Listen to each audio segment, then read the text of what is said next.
In this video, we're going to take a look at completing a square on a basic quadratic. Now, when we say basic here, all we mean is that the coefficient of x squared, so the number in front of the x squared here, is simply 1. Okay, so for all these examples, the coefficient of x squared is just 1. So if we take a look at this first example here, we're asked to express x squared plus 10x plus 4 in this form here. Now, this form here, so this x plus a all squared plus b, is what we call completed square form. And this essentially is just telling us that we need to complete the square. Now it says a and b are integers.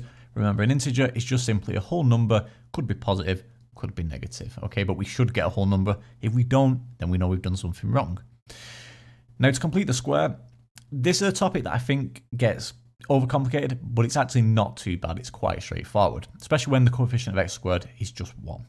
So the first thing we do here is we think about a general quadratic. So I've got ax squared plus bx plus c. Now I want you to forget about this a and this b for now. They're not the same as the a and the b that we've got here, so forget about that for now. Just focus on this general quadratic that we've got. Now the first thing I do is I divide this value of b by 2. So in our case, b is equal to 10, and we divide that by 2. So 10 divided by 2 is 5. So the first thing we do is we match it to this form. So we write x plus 5. Remember, this number here is half of b, so 10 divided by 2 gives me the 5. We square all of this bracket, and the next thing we do now is we subtract this number squared. So 5 squared is 25, but we subtract that off, so we get minus 25, and then we add on whatever's left. So this bit here, this plus 4, is what we had left, so we add 4 back on. We can't forget it, so do include it back on. And then all we need to do here is just simplify. So in this case, what I'm going to get is x plus 5 all squared, and then minus 25 plus 4 gives me minus 21 there. Okay, and there we have it. That's our solution. Again, notice a and b here are both integers. A is equal to 5 and b is equal to minus 21 there. So that's the solution to the first example. Let's take a look at the next one. So we're asked to express x squared minus 4x minus 1 in this form again. So this completed square form. So again, we just need to complete the square on this quadratic. So again, we just start by dividing the b value here by 2. In this case, b is equal to minus 4. So minus 4 divided by 2 gives me minus 2. So we're going to get x minus 2 inside the bracket. We square this bracket here, just matching it to this form.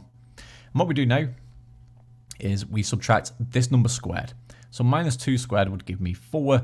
So we subtract 4 off. So minus 4. And then don't forget whatever's left over at the very end, minus 1. And all I need to do now to finish this example is just simplify this. So I'm going to get x minus 2 all squared, and then minus 4 minus 1 gives me minus 5 there. Okay, and there we have it. That is simply our solution. So like you can see, this is actually quite straightforward. I think the hardest thing, basically, is just not to forget this last step here. Okay, so don't forget whatever's left over. That's usually the common mistake here. Okay, so that's 2 examples that we've worked through together. Now it's your turn to have a go at a couple of problem questions. So like always, pause the video now, have a quick go, and then we'll take a look together at what you should have got. So hopefully you got an okay with these 2 problems. Let's take a look now at what you should have got. So if we start with this one here, x squared plus 6x plus 12, in this completed square form again, well, remember we just divide b by 2. So b in this case is equal to 6. So I'm going to get x plus 3 inside the bracket. We square this bracket, and now we subtract this number squared. So 3 squared would be 9, so we subtract 9 off. And then don't forget whatever's left over. So plus 12, so we add that on. And now we just simplify. So again, we get x plus 3 all squared.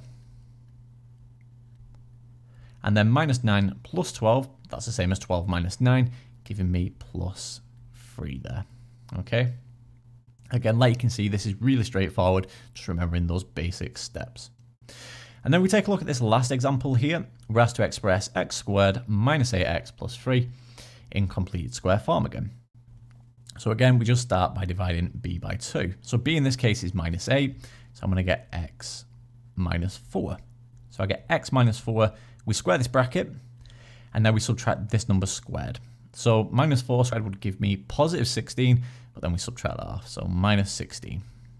And then don't forget whatever's left over is plus 3. And all we need to do now is just simplify.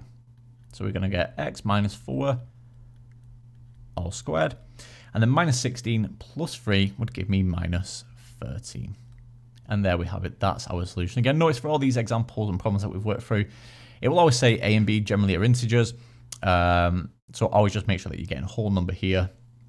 If you get a fraction, then obviously just double check you're working. Something's gone slightly wrong.